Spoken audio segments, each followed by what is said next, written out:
ರಾಜ್ಯಕ್ಕೆ ಸಂಬಂಧಪಟ್ಟಂಗೆ ನವೆಂಬರ್ 21ಕ್ಕೆ ಅಥವಾ 26ಕ್ಕೆ DCM DK ಶಿವಕುಮಾರ್ ಅವರು CM ಆಗಿ ಪದಗ್ರಹಣ ಮಾಡ್ತಾರೆ ಅನ್ನೋ ಚರ್ಚೆ ಓಡಾಡ್ತಾ ಇದೆ ಸರ್. ನವೆಂಬರ್ ಕ್ರಾಂತಿ ಆದಮೇಲೆ ಸಂಕ್ರಾಂತಿ ಬರುತ್ತೆ, ಸಂಕ್ರಾಂತಿ ಆದಮೇಲೆ ಯುಗಾದಿ ಬರುತ್ತೆ, ಬರಲಿ ಬಿಡಿ.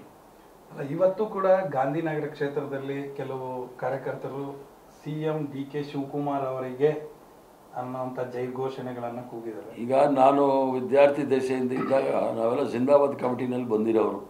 ಜಿಂದಾಬಾದ್ ಹೇಗೆ ಯಾಕೆ ಹಾಕ್ತಾರೆ, ಜೈಘೋಷಗಳು ಯಾಕೆ ಹಾಕ್ತಾರೆ ಅಂತೇಳಿ ನಾವೆಲ್ಲ ಡಾಕ್ಟ್ರೇಟ್ ಮಾಡಿರೋದು. ಆದ್ದರಿಂದ ಅದು ಅಷ್ಟಕ್ಕೆ ಸೀಮಿತವಾಗಿರಲಿ ಬಿಡಿ. ನವೆಂಬರ್ ಕ್ರಾಂತಿ ಆಗುತ್ತೆ ಸರ್, ಸಂಕ್ರಾಂತಿ ಆಗುತ್ತೆ, ಸಂಕ್ರಾಂತಿ ಆಗುತ್ತೆ. ಅಂದ್ರೆ ನವೆಂಬರ್ ಅಲ್ಲಿ ಸಂಕ್ರಾಂತಿ ಆಗುತ್ತಾ? ಇಲ್ಲ ಇಲ್ಲ, ಈ ದೇಶದಲ್ಲಿ ಹಬ್ಬ ಹೆಂಗೆ ಬರುತ್ತೆ ಅಂದರೆ ಕ್ರಾಂತಿ ಆದಮೇಲೆ ಸಂಕ್ರಾಂತಿ, ಸಂಕ್ರಾಂತಿ ಆದಮೇಲೆ ಯುಗಾದಿ, ಆ ಥರ ಬರ್ತಾ ಇರುತ್ತೆ. ಅದನ್ನು ನೋಡ್ತಾ ಇರ್ಬೇಕು. ಯಾವುದೇ ಬದಲಾವಣೆಗಳು ಆ ಥರ ಆಗೋದಿಲ್ಲ ಅಲ್ಲ, ಅದಕ್ಕೆ ನಾ ಕಾಂಪಿಟೆಂಟ್ ಅಥಾರಿಟಿ ಅಲ್ಲ ನಾನು ಬದಲಾವಣೆ ಹೇಳಲಿಕ್ಕೆ. ಅದೇನಿದ್ರು ಸುರ್ಜೇವಾಲಾ ಅವರು, ಖರ್ಗೆ ಸಾಹೇಬರು ಹೇಳಬೇಕಾಗುತ್ತೆ, ರಾಹುಲ್ ಗಾಂಧಿ ಅವರು ಹೇಳಬೇಕಾಗುತ್ತೆ, ವೇಣುಗೋಪಾಲ್ ಹೇಳಬೇಕಾಗುತ್ತೆ. ಆದರೆ ಈಗಿರ್ತಕ್ಕಂಥ ರಾಜಕೀಯ ಪರಿಸ್ಥಿತಿಯನ್ನು ನೋಡಿದಾಗ ಎಲ್ಲವೂ ಸಹ ಸುಗಮವಾಗಿ ಹೋಗ್ತಾ ಇದೆ. ಯಾಕಂದರೆ ಸೋಷಿಯಲ್ ಮೀಡಿಯಾ ಭಾಳ ಆ್ಯಕ್ಟಿವ್ ಇದೆ. ಯಾಕಂದರೆ ಸೋಷಿಯಲ್ ಮೀಡಿಯಾದನ್ನು ನಾವು ಖರೀದಿ ಮಾಡಿ ಸೋಷಿಯಲ್ ಮೀಡಿಯಾದಲ್ಲಿ ನಾವು ನ್ಯೂಸ್ ಹಾಕೋದು.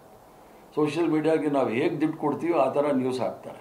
ಸೋಷಿಯಲ್ ಮೀಡಿಯಾದಲ್ಲಿ ಹೇಗೆ ದುಡ್ಡು ಕೊಡ್ತೀವೋ ಆ ಥರ ಸುದ್ದಿ ಹರಡ್ತಾರೆ. ಆದ್ದರಿಂದ ಅದಕ್ಕೆಲ್ಲ ಹೆಚ್ಚು ಗಮನ ಕೊಡೋಕ್ಕಾಗೋದಿಲ್ಲ. ಕಾಂಗ್ರೆಸ್ ಪಕ್ಷದ ರೀತಿ ನೀತಿಗಳ ಪ್ರಕಾರ ಅವ್ರದ್ದೇ ಆದ ರೀತಿಯಲ್ಲಿ ಮಾಡ್ತಾರೆ. ನಾವೇನು ಕೇಶವ್ ಕೃಪಾನೋ ನಾಗ್ಪುರ ಯೂನಿವರ್ಸಿಟಿಯಿಂದ ಬಂದು ವಿಚಾರಗಳನ್ನ ತೆಗೆದುಕೊಂಡು ಹೇಳೋರಲ್ಲ ಸರ್.